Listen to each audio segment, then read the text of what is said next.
your people, your parents. That's one way of, an important way of beginning to introduce you, because there's not that many people who are aware of who you are. So that's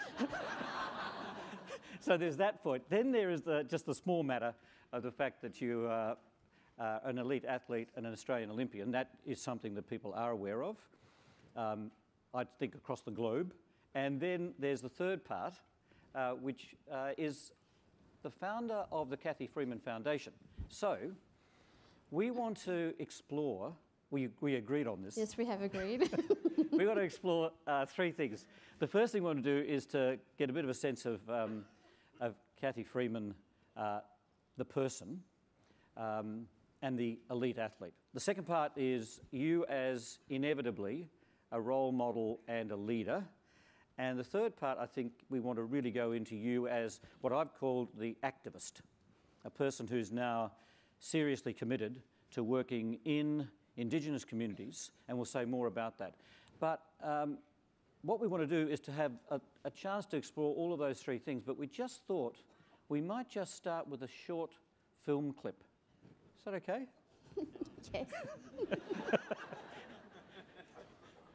Thanks, Stuart.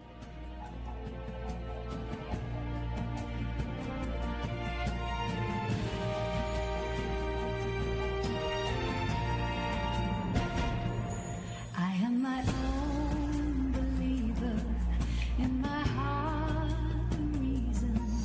I will follow the light from within.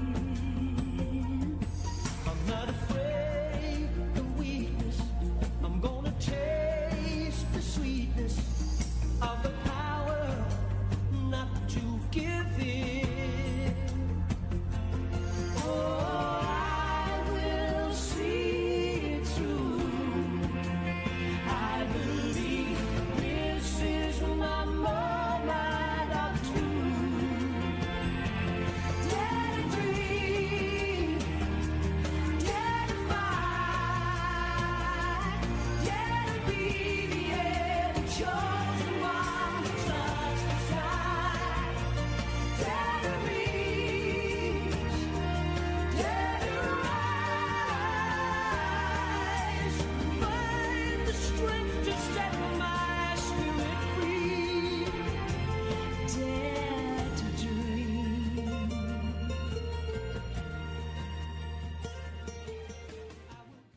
They'll all watch Cathy.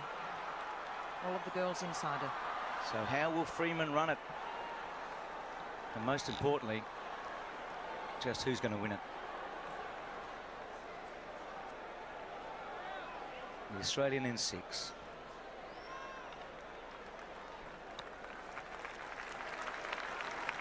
So they'll be called to the set in just a moment. Set. Away, Freeman out well, a mighty roar surrounds the stadium. Ogunkoya wide sailing, Freeman, they're holding their stagger early. Graham's gone out strongly in the back straight, she's in the middle, so down the back, Cathy, 3 from the left. Graham's gone out really hard to Guevara. Freeman going strongly up to almost halfway.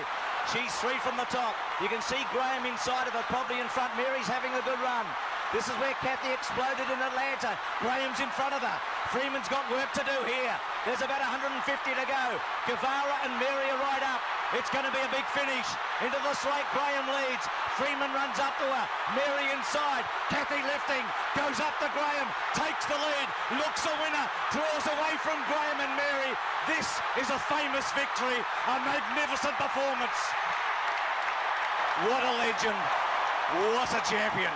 What a relief. I don't know whether this will be joy or relief for Cathy. Good on her, she's done it. The last person to do it for Australia over 400 was Betty Cuthbert. Third in that race was Judy Pollock, another Australian, but Cathy has come through. She's going to cry. The emotion is just too much. The pressure she's been under has been unbelievable.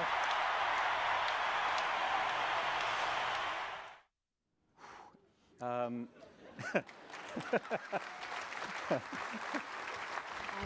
know. Cathy, that was Sydney 2000 Olympic Games, just in case. You hadn't quite recalled it. Yes. We're going to come back and talk about the cauldron, the race and the lap. Sure. But before we do that, let's just track this a little bit. It didn't quite start there. Give us a kind of sense of the beginning. Oh, the beginning was when I was 5 years old in Mackay, Central Queensland. And I hid in the toilets because I was shy, little thing. And I had a very pushy school teacher named Mrs. Baldry of Maltese background. And I love Maltese people, don't get me wrong.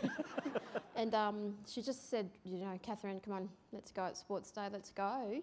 Took one step in a foot race, ran into a fence on the way, but I won this race. But I think the sensation I felt in that race was the beginning of my love affair with running. Yeah.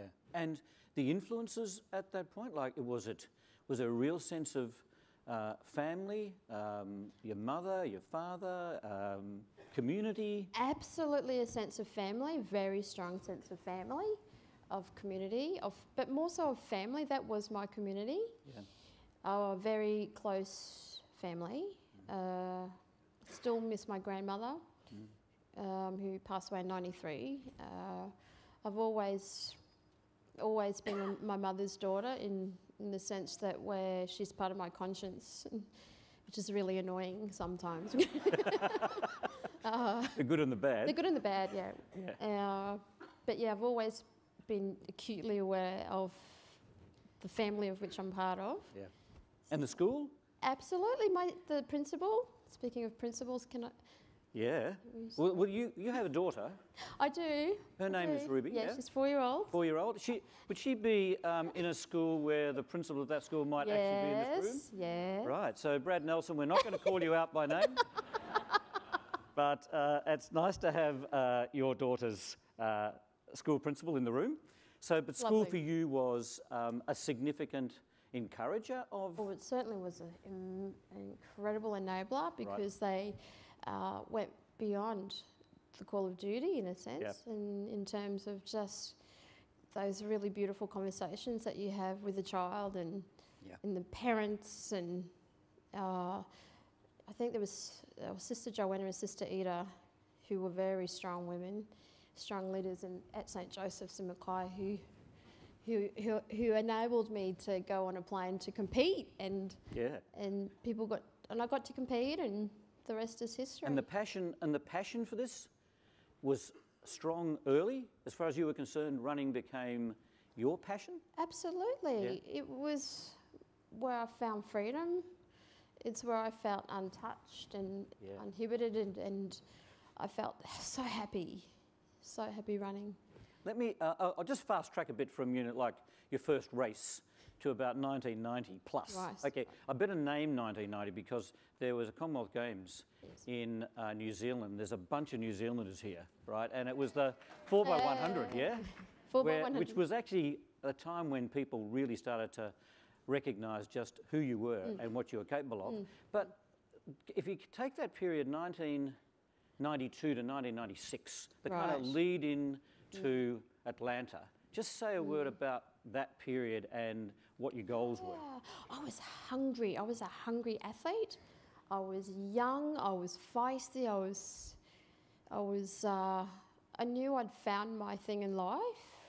I think people who saw me run and just sat with me and spoke to me could see that I was definitely someone who was more than prepared to do the hard work and sacrifice. What's a sacrifice? And if you think about those years, were there particular mileposts that you were thinking about, that kind of lead in to Atlanta? And then tell us a little bit about the Atlanta experience.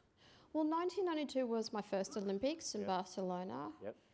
93 World Champs, 94 Com Games, 95 another World Champs, 96 was a big breakthrough year for me athletically because I ran my personal best, which is the 6th fastest time ever in a sport unfortunately dominated by drugs, and against one of the greatest athletes in the world, Marie-Josée Pérec from France. Yeah. And, you know, to have a breakthrough is really exciting, a little bit daunting, but it's interesting that you point out the 96 Olympics, because I rewind as you do when you're 42 and you're 15 years retired.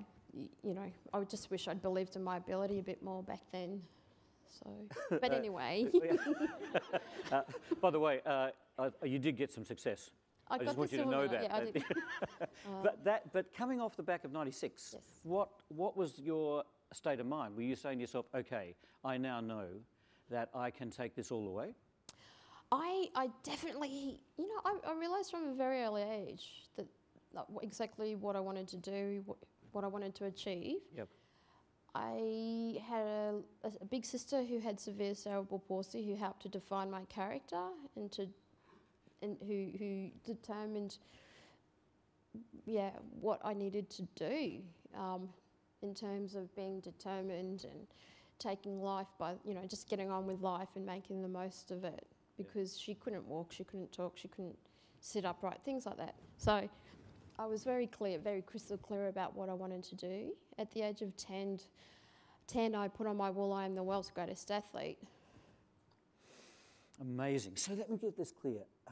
Between 96 and 2000, I just want to get the record straight here, you had 47 races, of which you won 46. What was the problem about the one you lost?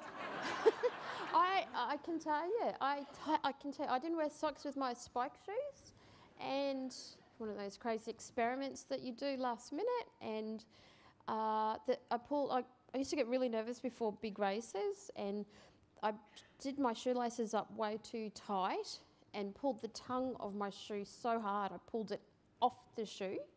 This was a race, one of the big races in Europe, and I ended up cracking my foot in the race because I pulled the tongue out of the foot, out of the shoe. As in fracture? I felt Yeah. it was a fracture. I was told we ended up getting diagnosed in Italy, I think. Yes. So it was hard to understand. I don't speak Italian, but You just know that it hurt. well, exactly. That's all that I needed to know. Yeah. So So that now we're leading into Sydney, right? But just before we get to the build-up about this, was there a sense in which the expectations that you had of yourself were always of the most significance? I mean, to what extent were you aware of a whole nation and, quite frankly, an athletic world? I've never really been aware of that part of my life. I still ain't. I mean, I'm sitting there in a conversation with Asha, and you know, she's trying to talk me up. You know, we need to see the race, and you know, everybody felt part of the great moment, and that's wonderful. But at the back of my mind, and I might be oversharing here. No, you're fine. Am I? Yeah. No, you. About how I'm more concerned about the skid marks in my 4-year-old's undies. So there's a sort of reality, It's yeah? life. That's life. That's life. But I certainly at the age of 10 was comfortable with being great, because I was the world's greatest athlete at the age of 10 in my own mind. Yeah. So therefore, that's...